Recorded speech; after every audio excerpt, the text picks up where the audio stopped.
Good morning, good morning. Good morning, good people, fellow humans. Today is Monday. Get my shirt right here. Monday, my Friday shirt, my old Friday shirt. Monday, September 30th, 2024, about 6 o'clock in the morning here in southwestern Nevada, Nye County, Pahrump, Kentucky, north of Pahrump, actually, past the airport at Simpkins and 160. Correct. So it's getting darker out in the morning. Used to be light out by this time. Now it's totally dark, but it's a nice day. It's supposed to be in the 90s again today. Okay, so this is the bottle I use for Peloton, Zip-Peloton. I figured I'd start using it in the morning now instead of making two things, one to drink here and then one to drink on the Peloton. I just make extra. Save some time, shave off every little minute. Okay, well, here we are. Another week, start of another week. Our meme today, our theme of today is crisis leadership. This is day 1 of week 4 in our neuroscience-oriented approach to success. I have to get another copy of the book so I can hold it out as a prop so people can see it. In the State Pen workbook. Correct. Yes. Okay, so what are we doing here and why? Our goal is to help our students and interested people in their journey through this life. That's our goal. This is a life that is a journey to a destination. There is a destination. It is not just a journey. And it's not just that's all there is a journey. So you might as well have the best journey possible because you're really not going to go anywhere. Enjoy the sights, enjoy the sounds, enjoy the thing. No, this is a journey to a destination. And it's a destination of our choosing. It could be everlasting life or the lake of Gehenna. Or Gehenna or the lake of fire. Could be one of those two places. Could be returned to the energy from which we arose, or we could progress to everlasting life with the Creator, as said by Jesus. Directly by Jesus. So we get to choose, but we are here to help our students and interested people on that journey. We do it two primary ways. One is our course, and which is summarized in the worksheet down below, Facebook, LinkedIn, website, etc. One is that way, and the other way is through this podcast. And the purpose of the podcast is to build better habits and get across the thing of we're in this together. We're in this together. So Wada Bevy texted this morning saying she has school starting at 9, her new school schedule, morning schedule, 9 o'clock. And so school is starting at 9 plus it seems like the other part of the third triumvirate has veered off the course and their life is not better. So let's move forward. Let's go to the worksheet. All righty then, the worksheet. Linked down below. Advice from an 80-year-old. Live your life so that your epitaph could read, no regrets. Right. Why? Because your life, or each of our lives, are a journey towards a destination. And the destination should be everlasting life. And if you're like us and you live in a Christian community, that would be the belief that Jesus is the Creator incarnate. Now, why didn't I say Savior and Messiah? Well, like yesterday we talked about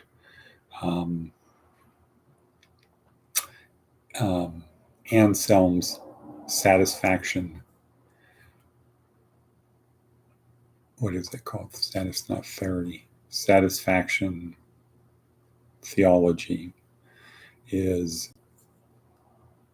if you look at Jesus, it was not about, I came to die for you, to help you learn, and if heaven is here, here's what you need to do to achieve it. And if you want to become one with the Father and I, here's what you need to do. Love God, love one another, make disciples of all people. Go out and actually do things.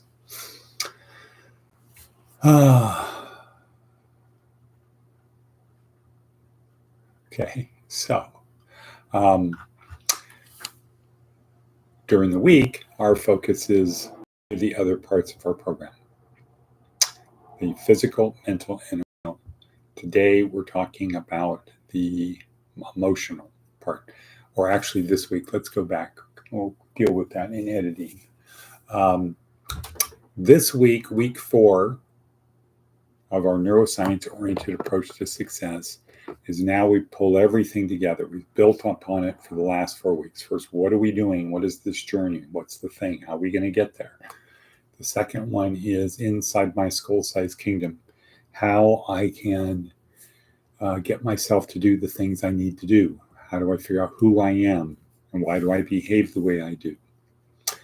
With our metaphor of the boat, it's building the boat that I need for this journey. Week 3 is getting a crew on that boat or outside my skull-sized kingdom. What are other people? What's going on with other people? That's week 3. Getting the crew, people to join me on my journey or to help me on my journey. And week 4 is called leadership, getting other people to do what you want. But in our boat metaphor, it would be don't go off course. Don't crash the boat. Don't sink. Yeah, that would be it. Don't sink. Don't have a mutiny. Don't go off course to a place that doesn't take you anywhere. How do you handle the crew? That's this week. And day 1 in week 4, let me see if keep my hands a little bit lower. Day 1 in week 4 is crisis leadership. So leadership goes on a spectrum from the real crisis to pure. Crisis leadership to pure leadership. Today we're focused on crisis leadership. Tomorrow we're pure leadership. And then the rest of the week we're in here where things normally happen. Sometimes they're bad, sometimes they're good. And in the middle of the week we get to Ignatius of Loyola and Stoicism. 2 great ways to navigate through the daily ups and downs of this journey. But today we focus on crisis leadership. Crisis. Everything is going bad. There's storms. There's leaks in the boat. The rudder's broken. The sails are ripped. The water is leaking inside the hole. Everything is going bad. How do we keep moving forward? Good morning, Diana. How do we keep moving forward in that storm? And so some of us are in that position right now. Everything looks like it's going wrong. How do I keep moving forward? Why don't I just give up? How do I do it on my own? Well, nowadays, I would say one of the first things to do is find a church that you can help become part of, that will help you get the basic necessities: food, clothing, shelter. If you have food, clothing, shelter, then the next thing to do is to get with the church, because the people there can help you get to the next level of how do you find gainful employment or money or something to do during the day, so you're not just roaming around on how bad things are. Because we as people do much better when we're busy doing something. Somebody tells us, go do that, move that pile of bricks. You see that pile of bricks over there? Go stack it over there. And we can do that all day long. We can do that all day long. And in fact, as we do it, we start getting better at it. We start thinking about other things, like what are these bricks going to be used for? And we start imagining that. And who's going to be doing the next step in this and the step after that? And then we see ourselves as part of this thing that's building a different thing. Could be building a church or a cathedral or who knows what, some kind of building, right? And we're part of it. So it's kind of like Robert Frost's poem of a tuft of flowers, right? That one guy's out mowing and another guy's turning the hay so it dries, and he leaves a tuft of flowers because there's a butterfly on it, something like that. So we don't work, even though we work alone, we work together. So, crisis leadership. How do you keep going when everything around you is falling apart? And Nancy King talks about this with two extreme examples: President Lincoln during the Civil War and Ernest Shackleton on his fateful journey. And she gives about 10 rules of things to do, how to have an attitude towards that. So very good, important video to watch down below on your phone. Just click the link. Click the link. Let's see what else we have on our hit parade. Seth Godin is talking about 20 questions. Your next project might feel like a calling, but it's a choice that will have an impact on each day you spend on it. There are no right answers. Okay, so then there's 20 questions to ask yourself. Are you selling to consumers? Are you raising money? Do you serve one person at a time, or does the committee have to agree? Okay, blah, blah, blah. Not blah, blah, blah. All the way along. 20 questions to ask yourself when you're starting something new. That's pretty good, pretty cool. Darren Hardy talking about this week is a little project, 3 keys to finding your big breakthrough. Number 1, don't do what other people do. 95% of the people are unsuccessful. I think 50%, 59% are morbidly obese. They're out of shape. They spend 11 hours a day on their phone. So they're not financially well off. They're not physically well off. They're not emotionally well off. And they certainly aren't spiritually well off. So the thing to do is the opposite of whatever they do. Don't do what they do. That's Darren Hardy.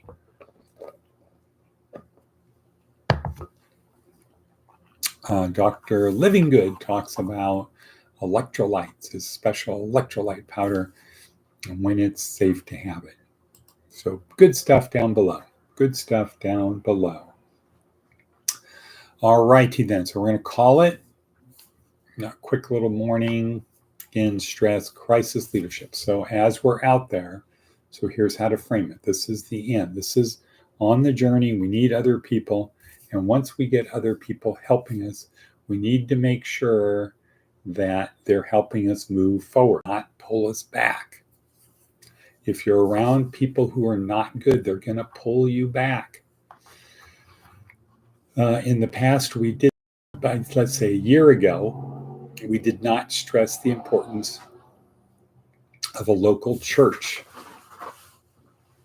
In fact, a year ago, I don't know, I have to go back, but certainly 18 months ago, when Dave and Randy, Dennis were coming out, Great times, great times.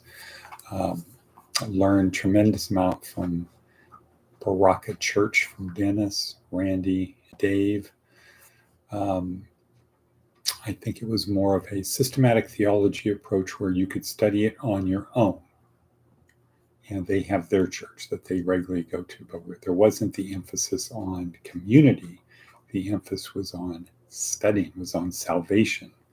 And it's kind of interesting because to become saved is pretty simple. Just have to believe certain things. And you have to know and act out 1 John 1:9 to ask forgiveness. If you sin, to ask forgiveness, then you can do pretty much whatever you want to do. You're not called to action. As opposed to be a good Catholic, you have to actually do things, not study your Bible. You have to actually do things that help those less fortunate. So that's kind of interesting. But here we are, 16 minutes in. Crisis leadership. Tomorrow we're going to be talking about perfect leadership. We're going to be talking about Marcus Aurelius, the emperor of arguably the most powerful man in the world, or at least the Western world. And he could have anything he want, do anything he want, and he chose to do the right thing. Stoic philosopher, as emperor of Rome. And we know this because he wrote journals to himself, never intending to be published, just musings to himself, things he wanted to know because he had no equal. Anybody that wanted to hang out with him wanted something. So he had no one to talk to but himself. So he had his journals of notes with instructions to burn them when he died, but his people, secretaries, whatever, looked at and found them and said, oh no, this is too valuable. We can't discard these. So we have a great writings from the most powerful person in the world, writing things that were absolutely true that he didn't want anybody to know, but we found out. So anyway, I'm going to say cut. Should have done that 4 minutes ago. I know.